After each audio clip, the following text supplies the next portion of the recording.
پہ لے جاؤ، اسے طواف کرواؤ، کیونکہ میں نے بنایا ہی عبادت کے لیے ہے۔ بعید نہیں اللہ کی آواز آئے گی، بے شک میں نے عبادتوں کا تقاضا کیا ہے، مگر ان عبادتوں کا تقاضا نہیں کیا جو معرفت کے بغیر کی جائیں، بلکہ ان عبادتوں کا تقاضا کیا جو معرفت کے ساتھ کی جا رہی ہے۔ میں نے بے غیر معرفت کی گئی عبادتوں کا تقاضا نہیں کیا، میں نے ان عبادتوں کا تقاضا کیا جو معرفت کے ساتھ ہوں، معرفت کے ساتھ ہوں۔ اب سمجھ آیا شریعت نے وجوب عبادت کے لیے بلوغت کی شرط کیوں لگائی ہے۔ آج یہ فلسفہ بھی سمجھ لیجئے، دیکھیں شریعت کا کوئی حکم بغیر حکمت نہیں ہوتا۔ شریعت نے بلوغت کی شرط لگائی ہی اس لیے کہ جب ایک بچہ بالغ ہوتا ہے اس کی معرفت کے سفر کا آغاز ہو جاتا ہے۔ جب بالغ ہو کے نماز پڑھتا ہے تو جانتا ہے کسے سجدہ کر رہا ہے، جب بالغ ہو کے روزہ رکھتا ہے تو جانتا ہے کس کے لیے بھوک و پیاس کو برداشت کر رہا ہے، جب بالغ ہونے کے بعد بیت اللہ کا طواف کرتا ہے، حج کرتا ہے تو جانتا ہے کس کے لیے سفر کی صحبتوں کو برداشت کر رہا ہے، کس عظیم ذات کے بیت کا طواف کر رہا ہے، جب بالغ ہونے کے بعد زکوٰۃ نکالتا ہے تو جانتا ہے کس کی راہ میں خرچ کر رہا ہے۔ اسی لیے شریعت نے بلوغت کی قید لگائی، بچہ بالغ ہوگا تو نماز واجب ہوگی، بچہ بالغ ہوگا تو روزہ واجب ہوگا، بچہ بالغ ہوگا تو حج واجب ہوگا۔ اور عزیزوں میں نبی کے کمال عقل پہ کچھ کہنے جا رہا ہوں، ارے یہی تو فرق ہے ہم میں اور 14 میں، ذرا سا بیدار ہوئیے گا، ارے یہی تو فرق ہے ہم میں اور آل محمد میں۔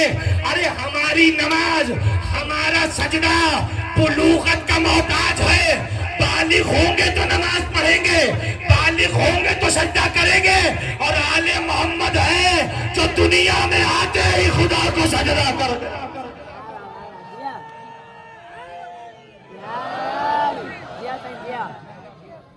آل محمد وہ ہیں جو دنیا میں آتے ہی خدا کو سجدہ کر دیتے ہیں اور سجدہ کر کے بتاتے ہیں دیکھ لو تم تکمیل عقل، تکمیل علم، تکمیل معرفت کے لیے ذن و ذان کے محتاج ہو، مگر ہم وہ ہیں جو دنیا میں آتے ہی کامل عقل رکھتے ہیں، ہم دنیا میں آتے ہی کامل معرفت رکھتے ہیں، کامل علم رکھتے ہیں۔ یہ ہے اہل بیت۔ تو یہ وہ ہستیاں ہیں جو کمال عقل کی منزل پہ۔ دیکھیں میں نے اسی سلسلہ مجالس میں کسی مجلس میں مجھے اچھی طرح یاد ہے، کسی کو یاد ہو یا نہ یاد ہو، میں نے مولا متقیان کی ایک روایت پڑھی تھی اور مولا سے کسی نے پوچھا تھا مولا یہ بتائیے کہ انسان افضل ہے یا ملائکہ افضل ہے۔ مولا کی یہ روایت پڑھی تھی، مولا نے کہا 3 چیزیں ہیں، حیوان، فرشتے، انسان۔ کیا فرمایا تھا؟ حیوان وہ ہیں جن کے پاس صرف شہوت، صرف خواہش ہے، عقل۔ اس وقت میں نے عربی متن پڑھا تھا، آج عربی متن نہیں پڑھوں گا، یقیناً آپ کے ذہن میں ہے۔ حیوان کے پاس صرف خواہش ہے، عقل۔ ملائکہ کے پاس صرف عقل ہے، خواہش۔ انسان کے پاس سلامت ہے، یہ دونوں ہیں، خواہش بھی ہے، عقل بھی ہے۔ پھر مولا نے نتیجہ کیا سنایا تھا؟ مولا نے کہا اب جو اپنی عقل کو چھوڑ کے خواہش کے پیچھے بھاگے وہ حیوان نہیں، حیوان سے جو اپنی شہوت کو چھوڑ کر عقل کے فیصلے کو مانے، خواہش کو چھوڑ کے عقل کی مانے، وہ فرشتہ نہیں، فرشتے سے سلامت رہی۔ جملہ محفوظ کر لیجیے، جو خواہش کے پیچھے جائے وہ حیوان سے بدتر۔ یہ جملہ میں محفوظ کرنے کی زحمت دے رہا ہوں، یہ کام آئے گا۔ جو خواہش کے پیچھے جائے وہ حیوان سے بدتر، جو عقل کے فیصلے کو مانے وہ فرشتوں سے۔ میں پھر سے کہہ رہا ہوں تاکہ جملہ محفوظ ہو جائے، جو خواہش کے پیچھے جائے وہ حیوان سے بدتر، جو عقل کے فیصلے کو مانے وہ فرشتوں سے افضل۔ اب جملہ کہہ رہا ہوں، ارے ہم نے غدیر خواہش سے نہیں مانی، عقل کے فیصلے سے مانی۔ مل کے